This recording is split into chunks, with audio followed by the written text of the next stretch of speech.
खड़क सिंह के खड़कने से खड़कती हैं खिड़कियां। आज के दौरे हाजिर में पाकिस्तान को भी एक खड़क सिंह की ज़रूरत है। ऐसा क्यों है, आज इस कहानी के ऊपर बात करेंगे। आपने ये मनकूला तो बचपन से सुना होगा, मगर इसके पीछे की दास्तान का नहीं पता होगा। खड़क सिंह पटियाला के महाराजा के मामू थे। पटियाला के सबसे बाअसर बड़े जागीरदार और गांव के पंचायती सरपंच भी थे। एक दिन मामलात से तंग आकर भांजे के पास पहुंचे और कहा कि शहर के सेशन जज की कुर्सी खाली है, लिहाजा मुझे जज लगवा दो। उन दिनों किसी भी सेशन जज के ऑर्डर अंग्रेज वासराय करते थे। भांजे से छुट्टी लिखवाकर खड़क सिंह वासराय के पास जा पहुंचे। वासराय ने खत पढ़ा। वासराय ने पूछा, नाम क्या है? कहा, खड़क सिंह। वासराय ने पूछा, तालीमी काबिलियत? खड़क सिंह ने कहा, तुसी मैनू जज लाना है या स्कूल मास्टर? वासराय हंसते हुए, सरदार जी, मेरा मतलब कानून की कोई तालीम भी हासिल की है या नहीं? अच्छे बुरे की पहचान कैसे करोगे? खड़क सिंह ने मूंछों को ताव दिया और बोले, बस इतनी सी बात? भला इतने से काम के लिए गधों की तरह किताबों का बोझ क्यों उठाऊं? मैं सालों से पंचायत के फैसले करता आ रहा हूं, एक नज़र में भले चंगे की तामीज़ कर लेता हूं। वासराय ने सोचा कि भला कौन महाराजा से उलझे, जिन्होंने सिफारिश की है वो जाने और उसका मामू जाने।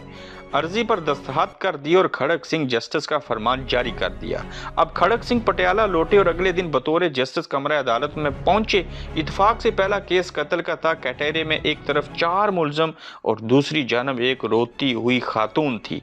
जस्टिस साहब ने कुर्सी पर विराजमान होने से पहले अफ्रीका को गौर से देख लिया और मामला समझ गए। एक पुलिस अफसर कुछ कागज लेकर आया और बोला, माई लॉर्ड, ये औरत क्रांति कौर है। इसका इल्जाम है कि इन 4 लोगों ने उसके शौहर को कत्ल किया है। जस्टिस खड़क सिंह ने औरत से तफसील पूछी। औरत बोली, सरकार, दाएं जाने वाले के हाथ में बर्छा और बराबर वाले के हाथ में रांती और बाकी दानों के हाथों में सोटे थे। ये चारों कमाद के ओले से निकले और खसम को मार मार कर जान से मार दिया। जस्टिस खड़क सिंह ने चारों को गुस्से से और पूछा, क्यों बदमाशो, तुमने बंदा मार दिया? दाएं तरफ खड़े बंदे ने कहा, ना जी सरकार, मेरे हाथ में तो कई थी। दूसरे ने कहा, मेरे हाथ में भी दरांती नहीं थी, हम तो सिर्फ बात करने गए थे और हमारा मकसद सिर्फ समझाना था। खड़क सिंह ने गुस्से से कहा, जो भी हो, बंदा तो मर गया ना।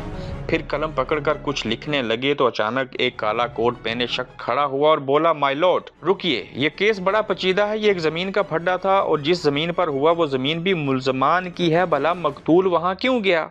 जस्टिस खड़क सिंह ने पुलिस अफसर से पूछा, ये काले कोट वाला कौन है? जनाब, ये इन चारों का वकील है। पुलिस वाले ने जवाब, तो उन्हीं के बंदे हो ना जिनकी तरफ से बात कर रहा है। फिर खड़क सिंह ने वकील को सफाई बयान करने के बाद 7 के टेढ़े में खड़ा कर दिया और एक सतरी फैसला लिखकर दस्तखत कर दिए। फैसले में लिखा था, इन चारों कातलों और इनके वकील को कल सुबह सादिक फांसी पर लटका दिया जाए। पटियाला में हलचल मच गई और हर लोग खड़क सिंह के नाम से थर थर कांपने लगे कि खड़क सिंह मुजरिमों के साथ उनके वकीलों को भी फांसी देता है। अचानक जराइम की शरह सिफर हो गई। कोई वकील किसी मुजरिम का केस न पकड़ता। जब तक खड़क सिंह पटियाला जज रहे, रियासत में खूब अमन रहा। आस पड़ोस की रियासत से लोग अपने केस खड़क सिंह की अदालत में लाते और फौरी इंसाफ पाते।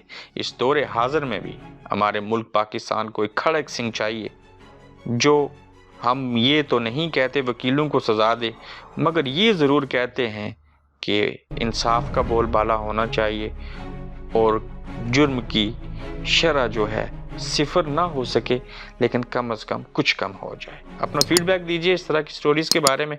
पेज को फॉलो कीजिए, चैनल को सब्सक्राइब कीजिए। अल्लाह हाफिज़। आप देख रहे हैं गोरखधंधा अब्रार कुरैशी के साथ।